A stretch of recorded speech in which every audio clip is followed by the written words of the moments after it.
Ma'am Shawn sir எல்லாருமே வந்து என்னோட டெவலப்மெண்ட்காக நிறைய விஷயங்கள் சொல்லியிருக்காங்க அண்ட் அது எல்லாமே இனிமேல் நான் ஃபாலோ பண்ணிட்டு கண்டிப்பாக நிறைய பண்ணுவேன் நம்புறேன். அதுக்கு நம்ம வெயிட் பண்ணா இருக்கோம். அண்ட் சூப்பர் சிங்கரில் நாளைக்கு கிராண்ட் ஃபினாலே மதியம் 3 மணிலேருந்து நேரு உள் விளையாட்டு அரங்கத்துலேருந்து லைவ் நடக்க போகுதுங்க. அதுக்கு முன்னாடி செலிப்ரேஷன் ரவுண்டுன்னு ஒன்று வைக்கணும்ல, அதாவது மணி அண்ட் பேண்டு, அப்புறம் வோக்கல் ட்ரெயினர்ஸ் இவங்க எல்லாருக்கும் நன்றி சொல்லும் விதமாக இந்த செலிப்ரேஷன் ரவுண்டு. இதில் பழைய கண்டஸ்டன்ட்ஸ் எல்லாமே வந்திருக்காங்க. நியர்லி 25 கண்டஸ்டன்ட் வந்திருக்காங்க. அப்படியே ஒன்று ஒன்றா எலிமினேட் ஆகி போனாங்க, எல்லாருமே வந்திருக்காங்க. அண்ட் இதில் நம்ம விக்ரம், என்ஆர்கே அருண், சஞ்சீவ்லாம் செம்ம சூப்பராக அந்த அர்ஜுனர் வில்லு வந்து சாங் எடுத்தவுடனே பாடி கலக்கிட்டாங்கன்னே சொல்லலாம். அவங்க 3 பேருக்கும் இப்போ ஃபியர் இல்லை, ஏன்னா கண்டஸ்டண்ட்டாக இல்லை அவங்க பெர்ஃபார்மராக தானே இருக்காங்க. ஸோ செம்ம சூப்பரான பெர்ஃபார்மன்ஸ் கொடுத்துருந்தாங்க. அதுக்கப்புறம் நம்ம ட்ரெயினர்ஸான மாளவிகா அண்ட் நிவாஸ் வந்திருந்தாங்க. அதுக்கப்புறம் ஸ்ரீவர்தினி மேம் தான் இவங்க எல்லா சூப்பர் சிங்கர் கண்டஸ்டண்ட்டை செலக்ட் பண்ணது ஸ்ரீவர்தினி மேம். ஃபைனலாக ஃபில்டர் பண்ணி டாப் 20 அனுப்புறது இல்லையா, அதை வந்து ஃபில்டர் பண்ணதே Srivardhini ma'am, Thaman sir wife. அவங்க தான் அந்த வேலையை பார்த்துருக்காங்க.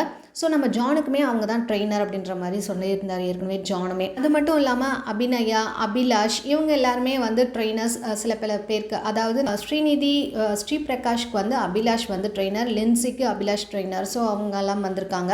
ஜட்ஜஸ் ஆகிய மனோ, சுஜாமா வரல, ஷான் ரோல்டன் போன வாரமே வரல. ஸோ இவங்க 3 பேருமே மிஸ்ஸிங். இதுக்கு பதிலாக அனுராதா ஸ்ரீராம் மட்டும்தான் இருக்காங்க. அண்ட் மற்றவங்க எல்லாமே ட்ரெயினர்ஸ் மட்டும்தான் இருக்காங்க. அஃப்கோர்ஸ் அதே மாதிரி எல்லா சாங்குமே வந்து கண்டஸ்டண்ட்டை விட மியூசிக் பண்ணுறது ரொம்ப கஷ்டம் இல்லை.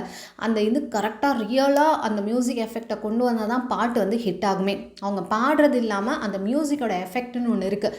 அது அப்படியே ரியலாக சில பாட்டெல்லாம் சிடி போட்ட மாதிரியே இருக்கும், அப்படியே ஒரிஜினலாகவே இருக்க மாதிரி இருக்கும். அதுக்கு மணி அண்ட் பேண்ட் மட்டும்தான் காரணம்.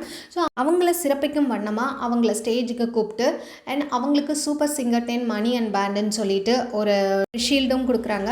அது ரொம்ப பெரிய விஷயம் இல்லை. ஆனால் அவங்க இல்லாமல் கண்டிப்பாக கண்டஸ்டன்ட்மே ரிஹர்சல் அப்போ பார்த்திங்கன்னா நம்ம ட்ரெயினர்ஸை விட இவங்க வந்து ரொம்ப அதிகமாக சொல்லுவாங்களே, இந்த இடத்துல பண்ணுறீங்க அந்த இடத்துல பண்ணுறீங்க அப்படின்னு சொல்லிட்டு கண்டஸ்டண்ட்டுக்கு சொல்லிகிட்டே இருப்பாங்கன்னு சில டைம் டென்ஷனாகவும் இருக்கும் இல்லை பெர்ஃபார்ம் பண்ணும்போது. அந்த மாதிரி நான் ஏதாவது தப்பாக பேசியிருந்தா சாரி அப்படின்னு சொல்லிட்டு மணி சொல்கிறாரு. இப்போ 8 பேர் இருக்காங்க. அவங்க 8 பேருமே பல்ஸ் எப்படி இருக்கும் அப்படின்றது தெரியும். வாசிக்கும் போது யாரும் ஒருத்தர் மூஞ்செல்லாம் பார்த்துக்கவே மாட்டோம். அவங்களுக்கு அனுராதாம்மா வந்து ஒரு ஷீல்டை கொடுத்து சிறப்பிச்சிருந்தாங்க. அது நம்மளுடைய மாமன்னன் படத்துலேருந்து அந்த கொடி பறக்குது காலம் வந்தாச்சு அந்த சாங். அது யாருன்னா லின்சி, ஸ்ரீநிதி, ஸ்ரீபிரகாஷ் பாடுறாங்க, ஸ்ருதி பாடுறாங்க. ஸ்ருதி வந்து ஒரு மெலோடியான வாய்ஸ் மாதிரி நல்லா பாடினாங்க. அண்ட் ஸ்ரீநிதி, ஸ்ரீபிரகாஷ் அஃப்கோர்ஸ் அவங்க சூப்பராகவே பாடியிருந்தாங்க. அண்ட் லின்சியுமே நல்லா பாடினாங்க. 3 பேருமே பயங்கரமான ஒரு பெர்ஃபார்ம் கொடுத்துருந்தாங்க அப்படின்ற மாதிரி ஃபீட்பேக்கும் கொடுத்துருந்தாங்க. அண்ட் இவங்க ஏன் ஃபைனலிஸ்ட் ஆகலை அப்படின்ற மாதிரி பல கேள்விகளும் வந்துக்கிட்டு தான் இருக்குது. அந்தளவுக்கு நல்லா பாடுறாங்களே அப்படின்னு சொல்லும்போது நம்ம அனுராதாம்மா என்ன சொல்கிறாங்கன்னா, டாப் 10லேருந்து இந்த டாப் 5 நாங்கள் செலக்ட் பண்ணுறதுக்குள்ளே படாத பாடுபட்டுட்டோம், ரொம்ப தலையை பிச்சுக்கிட்டோம். கண்டிப்பாக அப்போது என் கூட இல்லை நம்ம ஜட்ஜஸ் ஆகிய மனோ சார், சுஜாமா, ஷான் ரோல்டன். ஆனால் நாங்கள் எவ்வளோ அவஸ்தைப்பட்டேன்னு எங்களுக்கு தான் தெரியும். அந்த அளவுக்கு டஃப் ஃபைட் கொடுத்தவங்க இந்த 5 பேர். மீதி ரெஸ்ட் ஆஃப் த 5 கண்டஸ்டன்ட் இருக்காங்கள, அந்த டாப் 10ல் வந்தவங்க, அந்த டாப் 5ல் இருக்கவங்களுக்கு இவங்க டஃப் கொடுத்தவங்க. அண்ட் அபிலாஷ்மே என்ன சொல்கிறாருன்னா, நீங்கள் டைட்டில் வின்னர் ஆகணும்னு அவசியம் இல்லை, நீங்கள் ஒன் ஆஃப் த கண்டஸ்டன்ட், உங்களுடைய திறமையை நீங்கள் ப்ரூவ் பண்ணிட்டீங்க, அதுக்கப்புறம் நீங்கள் இன்னும் நல்லா ஷைன் ஆவீங்க அப்படின்ற மாதிரி தான் சொல்கிறாங்க. உண்மையாலுமே டைட்டில் வின்னர் ஆகணும்னு அவசியமே கிடையாது. அண்ட் டைட்டில் வின்னர் சில பேர் வந்து காணாமல் போயிருக்காங்க.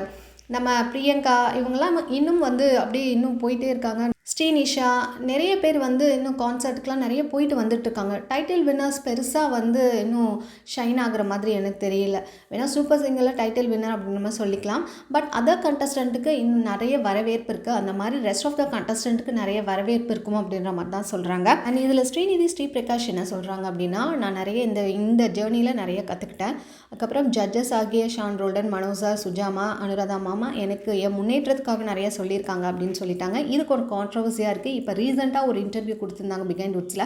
அதில் என்ன சொன்னாங்க, ஜட்ஜஸ் பெருசாக எனக்கு ஒன்றும் கமெண்ட் கொடுக்க மாட்டாங்க, நல்லா பாடினேன் அப்படின்னு ஷவர் மட்டும் தான் கொடுப்பாங்க, அவங்களுக்கு என்னை பிடிக்குமா இல்லையான்னு தெரில அப்படின்ற மாதிரி ஒரு கான்ட்ரவர்சியாக அப்படி பேசியிருந்தாங்க. அவங்க வந்து அதை ஒரு கஷ்டத்தில் அப்போ தான் அவங்க எலிமினேட் ஆகி போயிருந்தாங்க. ஸோ அந்த துக்கத்தில் அவங்க அந்த மாதிரி பேசினாங்களா அப்படின்றது தெரியவில்லை. ஆனால் இந்த தடவை என்ன சொன்னாங்க, ஜட்ஜஸ் எல்லாம் என் முன்னேற்றத்துக்காக நிறைய சொல்லியிருக்காங்க, அதெல்லாம் நான் ஃபாலோ பண்ணுறேன், இன்னும் நான் கம்பேக் பண்ணுவேன் அப்படின்ற மாதிரி சொல்லியிருந்தாங்க.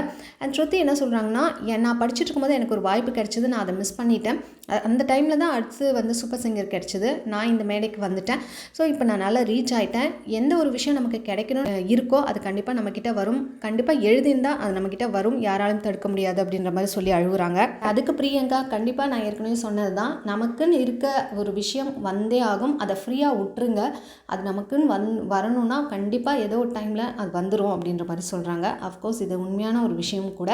அண்ட் டாப் 10ல் கீழே இருந்தாங்களா, டாப் 5க்கு கீழே மீதி ரெஸ்ட் ஆஃப் த கண்டஸ்டன்ட் இருந்தாங்களா, ஸ்ரீநிதி, லின்சி, டெய்ஸி, சஞ்சீவ், ஸ்ருதி, இவங்க எல்லாருக்குமே வந்து ஒரு மைக் வச்ச மாதிரி பரிசு கொடுக்குறாங்க. அண்ட் அதுவே பெரிய விஷயம். அண்ட் சஞ்சீவ்லாம் இன்றைக்கி சூப்பராக பாடியிருந்தார் அப்படின்ற மாதிரி சொல்லலாம். அந்த பயம் போயிடுச்சு அவருக்கு, காம்படிஷனில் இல்லை, அதனால அந்த பயம் போயிடுச்சு. நெக்ஸ்ட் நம்ம தன்சீரா அண்ட் ஐஸ்வர்யா பாடுறாங்க. இதில் தன்சீரா பார்த்திங்கன்னா இவங்க சூப்பராக இப்போ சூப்பராக பாடுறாங்களேன்ற மாதிரி இருக்குது. அவ்வளோ நல்லா அழகாக பாடினாங்க அந்த தொட்டு தொட்டு பேசும் சுல்தானா அந்த சாங்குக்கு. இந்த கண்டஸ்டன்ட் எல்லாரும் செலக்ட் பண்ணது நம்ம ஸ்ரீவர்தினி மேம் தானே, அதனால் அவங்களுக்கு ஒரு மொமெண்ட் கொடுத்து கண்டஸ்டன்ட் எல்லாம் சிறப்பிச்சிருந்தாங்க. அவங்களுக்கு ஒரு கிஃப்ட் கொடுத்து. ஸோ அடுத்து அவங்களுக்கு சூப்பர் சிங்கர் ஜூனியர் 10 வரப்போது. அவங்களுக்கு அடுத்தடுத்த வேலைகள் இன்னும் டஃப்பாக நான் கொடுக்க போகிறேன். கண்டஸ்டன்ட் அவங்களாம் தலையை பிச்சுக்கணும், டாப் 5ல் யாரை கொண்டு வர்றதுன்னு அந்தளவுக்கு செலக்ட் பண்ணணும் அப்படின்ற மாதிரி சொல்லிட்டு இருக்காங்க. அண்ட் பிரியங்கா கடைசி நாளான ஷூட்டிங் இதுக்கப்புறம் லைவில் தான் பார்க்க போகிறோம் அப்படின்ற மாதிரி அவங்க சும்மா பாவனையும் பண்ணிகிட்டு இருந்தாங்க. அதுக்கப்புறம் பிரியங்காவுக்கு நம்மளுடைய அனுராதா ஸ்ரீராம் அம்மா என்ன சொல்கிறாங்கன்னா, ஷூட்டிங் சில டைம் 2 மணி 3 மணி வரைக்கும் விடிய காலம்புற கூட போயிட்டு இருக்கும். அதுக்கெல்லாம் முகம் சுளிக்காமல் சிரிச்சு நம்மளை காமெடியாக வச்சிட்டு இருக்க பிரியங்காவுக்குமே வாழ்த்துக்கள்னும் போது பிரியங்கா என்ன சொல்கிறாங்கன்னா, இது பிடிச்ச வேலை, அதனால் நான் செஞ்சுக்கிட்டே இருப்பேன், என்னை ஏணி மாதிரி யூஸ் பண்ணிக்கோங்க, நீ ஏறி போயிட்டே இருங்க அப்படின்ற மாதிரி சொல்லியிருந்தாங்க. நாளைக்கு லைவில் சந்திக்கலாம். இந்த மாதிரி அப்படியே சொன்னால் சேனல் மறக்காம சப்ஸ்கிரைப் பண்ணுங்கள். ஓட் போடாமல் இருந்தால் ஓட் போட்டுருங்க, மறக்காமல் பண்ணிவிட்டு பிடிச்சிருந்தா லைக் போட்டுருங்க. உங்கள் ஃபீட்பேக்ஸை கமெண்ட் மூலம் தெரிஞ்சுங்க. தேங்க்ஸ் ஃபார் வாட்சிங்.